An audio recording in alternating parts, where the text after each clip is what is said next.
Assalamualaikum warahmatullahi wabarakatuh. Pada kesempatan kali ini, Armin akan menceritakan sebuah cerita yang berasal dari Tanah Gayo, Aceh, yaitu misteri terbentuknya Danau Laut Tawar.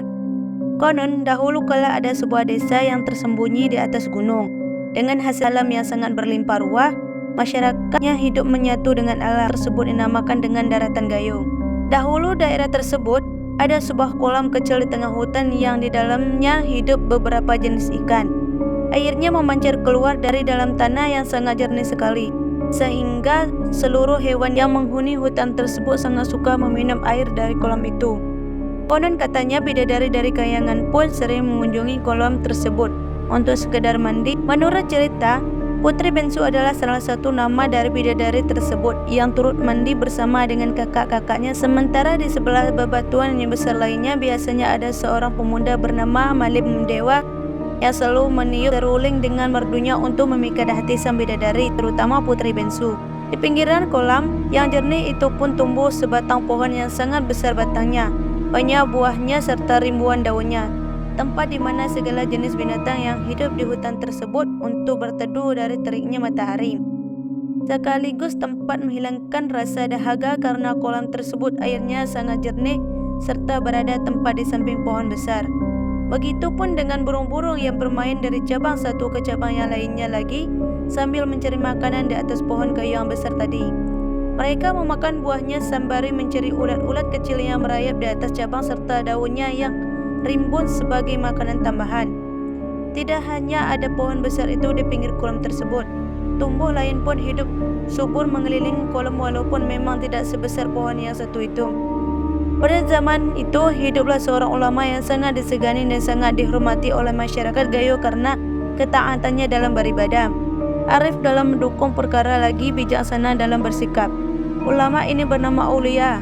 Sang ulama memiliki ciri badan yang sangat berbeda dari manusia sekarang. Beliau berbadan sangat besar dan tinggi, memiliki langkah kaki yang sangat lebar, sehingga sang ulama dijuluki dengan nama Uno.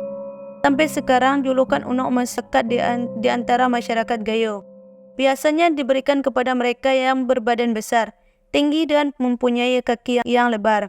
Ketaatan sang Uno dalam beribadah kepada Allah SWT menjadi tauladan di daratan tinggi Gayo. Banyak berita mengatakan kalau Uno sering terlihat di tanah suci untuk beribadah, apalagi ketika hari Jumat tiba beliau selalu mengerjakan sholat Jumat di Mekah. Sehabis mandi beliau mengenakan pakaian sangat bagus, padahal jarak Mekah dan Gayo jauh bila diukur dengan angka-angka skala.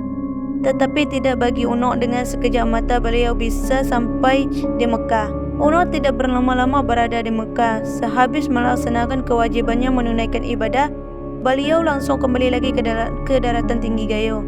Tak pernah ada yang mengetahui dengan cara apa beliau bisa sampai di Mekah atau makhluk apakah yang beliau tunggangi, karena belum pernah ada yang melihat secara langsung. Namun, menurut kabaran beliau biasanya hanya berjalan kaki menuju ke Masjidil Haram. Turunlah sebuah ilham atau amanah kepada sang ulama bahwa nanti suatu hari akan turun cobaan dari Allah SWT kepada seluruh makhluk hidup yang ada di bumi untuk menguji siapa-siapa saja yang beriman. Cobaan yang maha dahsyat itu berupa banjir besar yang akan menggelamkan semua yang ada di bumi, baik daratan maupun gunung-gunung yang tinggi sekalipun. Semua akan ikut tenggelam saat air itu datang.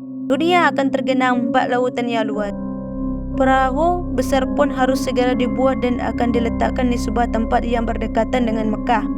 Pada suatu hari, setelah ada kesempatan untuk membuat perahu yang besar, mulailah Uno dan orang-orang yang percaya akan alamat ilham sang Uno mengumpulkan berkakas dan bahan-bahan yang akan digunakan untuk membuat perahu besar tersebut. Pohon-pohon mulai ditebang, tali tambang mulai dirajut. Membuat perahu yang besar diperlukan pohon yang besar serta banyak pula. Maka Uno memutuskan untuk memilih batang pohon besar yang ada di samping kolam ikan di tengah hutan. Dengan segera mulailah Uno menarik batang pohon tersebut karena mereka sangat besar dan berumur sangat tua. Uno hampir kehabisan tenaga namun terus menarik batang pohon tersebut. Begitu kuatnya Uno menarik hingga batang pohon tersebut tercabut beserta dengan akar-akarnya. Setelah batang pohon besar tadi berhasil dicabut oleh Uno, maka ia membawanya dengan cara menyeret ke tanah sampai ke tepi pantai Laut Aceh dan meneruskannya hingga menyeberangi lautan yang luas sehingga hampir mendekati Mekah. Bekas akar pohon besar tadi yang tanahnya terbongkar sehingga membentuk lubang yang sangat besar serta sangat dalam. Lama-kelamaan air kolam memenuhi lubang tersebut. Airnya pun semakin hari semakin banyak, sehingga kolam tersebut berubah menjadi danau yang dikenal dengan nama Danau Laut Tawar, dan kabarnya bekas batang pohon besar yang diseret Unok itu kini menjadi arus sungai yang bernama Sungai Pusangan yang mengalirkan air dari Danau Laut Tawar menuju pesisir Aceh saat ini.